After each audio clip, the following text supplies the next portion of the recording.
through different enterprises, non-governmental organizations, pressure groups, could actually champion the cause of imposing and establishing the right value system in all those four institutions that I spoke about. So people, if they would know and be aware of their rights and their authority and their responsibilities, then they could actually go and put the right value system in their own country. Like for example, I'm going back to Nigeria. I'm not going to go into politics. I hope I'm not going to go into politics. I don't plan to.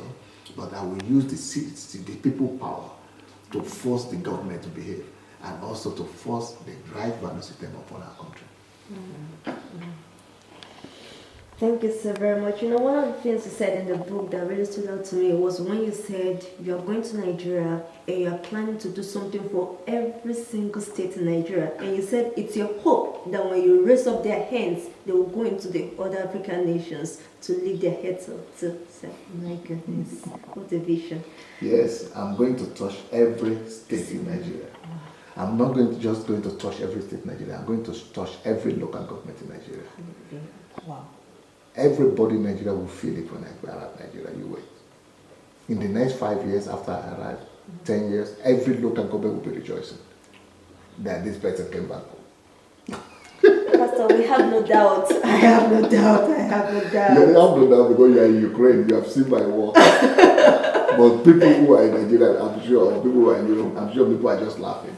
But they don't know what is about to hit them. They don't know what's about to hit their country. Pastor, anybody that gets a hold of this book, they might not have had any contact with you all along, but getting a hold of this book, they will believe you too, sir. Okay. Honestly, yes. It pulsates with the same energy you're talking with. Yes, Pastor. Yes. Is this my first book you are reading? Sir? Is this my first book you read?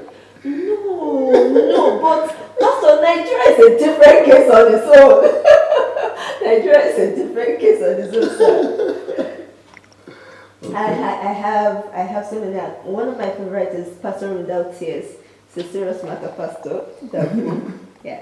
So, sir, you quoted President Obama saying that Africa doesn't need strong leaders, but strong institutions. So, how can we build strong institutions in Nigeria now, or how can we empower the ones we already have, ICPC, EFCC, because we know what they are doing today? There could be an algorithm or a formula for that. Okay. We need to find technocrats, people who are good in what they do, people who are the best in the particular sphere and the particular area.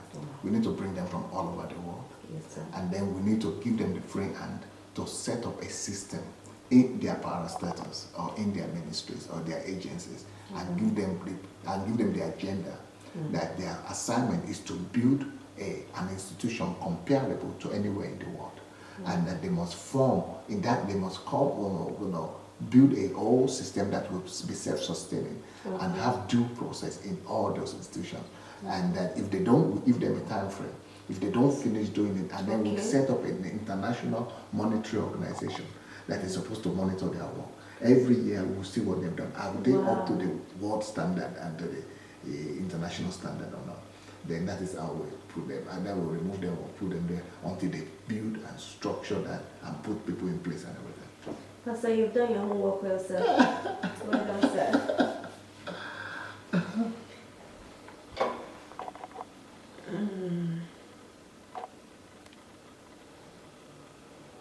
All right, sir. I want to read a paragraph that stood out to me. He said, it's time the Nigerian people realize that the real power, the power to make or mar any government, the power to build or pull down any government is theirs. It's in their hands. The masses must demand transparency and equity from the political class. The truth is that those in political offices are employees employed by the Nigerian people to do the job of moving the nation forward. I'm sure I can say many Nigerians have not thought about it like this. You said the truth is that those in political offices are employees employed by the Nigerian people to do the job of moving the nation forward. We never knew. So the question, Pastor, is How can the masses demand transparency and equity from the political class since we employ them and put them there to do a good job? That is the work of non-governmental organizations. Okay. And that is the work of active citizenship. Okay. We must get the citizens to know that they, first of all, we must enlighten them. Okay. We must put it out there in the world and make every citizen to know that government workers and officials and even politicians are their servants and their slaves. Yes, sir. And we must demand that from them, that we put them there.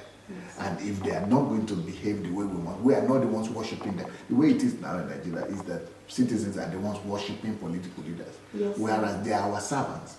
The word minister means servant. Minister means servant. And when you say prime minister, it means the head, the chief servant. The higher they go, the more slave they become. That's where it's supposed to be. But in our own place, now politicians are a class on its own, a privileged class on their own. Yes, we need to change that.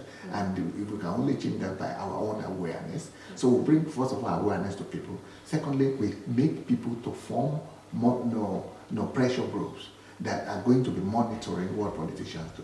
And we are supposed to be using modern technology, cameras, photographs, and yes, and be shooting them and tell everybody to report. And we'll be doing public debates, and we'll be doing Times Square meetings where we are bringing issues out of what people are not doing that they're supposed to be doing it. And then we'll be coming to the television every day to expose politicians who are not doing their job. Either people will either go to politics to perform, or they'll be running away from it. Yes, sir. They cannot kill all of us. Yes. Wow. Thank you so much, Pastor. Thank you. Another thing is this, you said that the Declaration of Righteousness, okay, before we get to this, I thought we were actually practicing democracy in Nigeria, but when I read this book, what we have is maybe a form of democracy, but it's not. Honestly, sir, I that's why I said to myself, but I thought we were practicing democracy, but you revealed that it's not democracy we are practicing. In fact, it's far from it.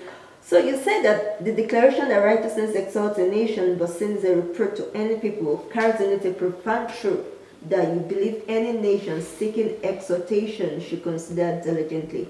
Pastor, our society has been badly traumatized by the wickedness and everything. So how can we bring God back into the affairs of our nation? How can we uphold righteousness in Nigeria? First of all, we need to change the messages that come out of our pulpits. We need to stop telling people, for people to know that, telling people that church is just a way of them making a better living for themselves, or improving their own standard of living, or getting miracles. We need to return the church to a place whereby we know that church is first of all a place where they form your character, where they form your personality, and where you become who God wants you to be, where you become the image and likeness of God. So if we could change the messages that are coming from the pulpit, then because 40% of Nigerians are going to church, are sitting in one church or the other every day, at least every week. So, and then the same thing with the mosque. If we could change the messages coming from the church and from our mosque, then because we are a subtotal of the information we hear and we imbibe in ourselves. So if we change the information that is coming in, that people are feeding themselves in, we change the whole country. But sir, that's a hard nut to crack. How do we thank God for social media, and thank God for for television, and thank God for just in the social networks and just information. The most important thing is to be able to get information out. Okay. And we'll be able to do that. All right, sir. Okay, so when I first saw the title of the book, I thought it was for political leaders and those in the corridors of power. So, Pastor, please do tell us, who is the book for? Nigeria and the leadership question is for everybody. The core of this message is that Nigerian problem is not just about leadership. And if it's even we are going to talk about leadership, we are not going to talk about political leaders and the top echelon of political power. Everybody could be a leader. Every Nigerian should take the leadership responsibility for his own country to change what he doesn't like, to change the value system in the area or sphere of life he doesn't like. Thank you so much, sir. Okay, sir, just before we round up, why do you think this book is important to Nigeria and our citizens? I think because it will wake Nigerians up to believe in Nigeria and to believe in themselves Yes. and to believe that Nigeria could be great again. If we all do what we need to do, Nigeria will be great again, and Nigeria is going to be great again, even if nobody else will do it. There are some people whose names I raised there as Yes, an example. Yes, And many others. Yes. So all those people there are more people who are getting this awareness that it is us, it is we who take the power, who have the power to change Nigeria, not the government. Forget about government. Yes, sir. We Yes, are going sir. to arise, and I'm going to join them soon. And when I get there, either anybody like it or not, Nigeria is going to change for the better. Thank you so much, Pastor.